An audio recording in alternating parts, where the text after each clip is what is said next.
زبان سے آپ نے نیت کے الفاظ ادا نہیں فرمائے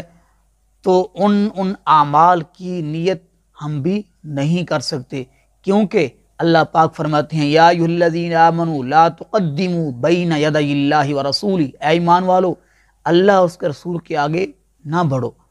تو جن اعمال کی اللہ کے حبیب نے اپنی مبارک زبان سے نیت فرمائی ہے، السلام علیکم ان کی نیت ہم بھی کریں گے۔ معزز ناظرین، رسول اللہ صلی اللہ علیہ وسلم نے ارشاد فرمایا انما الاعمال بالنیات، اعمال کا دار و مدار نیتوں پر ہے۔ ہر شخص کو وہی ملے گا جس کی اس نے نیت کی ہوگی، اور یاد رکھیں جن اعمال کی اللہ کے حبیب نے نیت فرمائی ہے وہ نیت ہم کریں گے، اور جن اعمال کی اللہ کے حبیب علیہ الصلوۃ والسلام نے نیت نہیں کی، زبان سے آپ نے نیت کے الفاظ ادا نہیں فرمائے تو ان اعمال کی نیت ہم بھی نہیں کر سکتے، کیونکہ اللہ پاک فرماتے ہیں یا ایھا الذین آمنوا لا تقدموا بین یدی اللہ ورسولہ، اے ایمان والو اللہ اور اس کے رسول کے آگے نہ بڑھو۔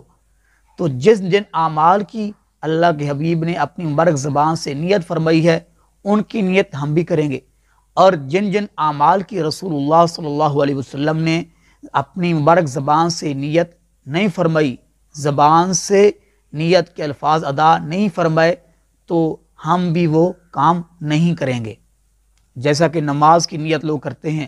اللہ کے حبیب علیہ الصلوۃ والسلام سے کہیں بھی ثابت نہیں ہے، اور ویسے بھی نماز عربی میں ہے اور نیت ہم اپنی مادری زبان میں کر رہے ہیں، اور اسی طرح روزے کی نیت لوگ کرتے ہیں حالانکہ اللہ کے حبیب سے یہ ثابت نہیں ہے۔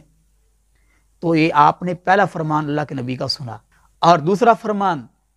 رسول اللہ صلی اللہ علیہ وسلم نے فرمایا طہور شطر الایمان، فرمایا صفائی نصف ایمان ہے۔ ہم جو ہے اپنے گھر بار کی صفائی رکھتے ہیں، کرتے ہیں، اپنے جسم کو صاف رکھتے ہیں، تو ہمیں چاہیے ہم اپنے دل کو بھی پاک صاف رکھیں، اپنی زبان کو بھی پاک صاف رکھیں، اور جو ہے اللہ کے گھروں کو بھی پاک صاف رکھیں۔ یہ نیکی کام بھائی، آج ہم اپنا فیس دھو لیتے ہیں اور اسی طرح کپڑے صاف پہن لیتے ہیں اور اسی طرح اپنے گھر بار صاف رکھتے ہیں، ہم جو کام کرنے والے ہیں وہ نہیں کرتے۔ پہلے لوگ جو ہیں ان کے کپڑے پرانے ہوتے تھے، وہ اندر سے صاف ہوتے تھے، زبان کے صاف، ذہن کے صاف، دل کے صاف، اللہ کے گھروں کو صاف رکھتے تھے۔ تو آج ہم یہ کام نہیں کر رہے، تو ہمیں چاہیے ہم اپنا دل بھی پاک صاف رکھیں، اپنی زبان کو پاک رکھیں اللہ کے ذکر کے ساتھ، کسی کو گالی دے کر نہیں، گالی دیں گے تو بھی پلید ہو جائے گی،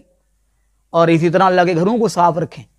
یہ بھی شامل ہے، یہ نہیں کہ ہم اپنے کپڑوں کو صاف پاک نہ رکھیں، اپنے گھر کو پاک صاف نہ رکھیں، یہ بھی شامل ہے۔ تو دوستو بھائیو، ہمیں ہر طرح سے پاک صاف رہنا چاہیے، یہ مکمل صفائی کرنی چاہیے، یہی جو ہے نصف ایمان ہے۔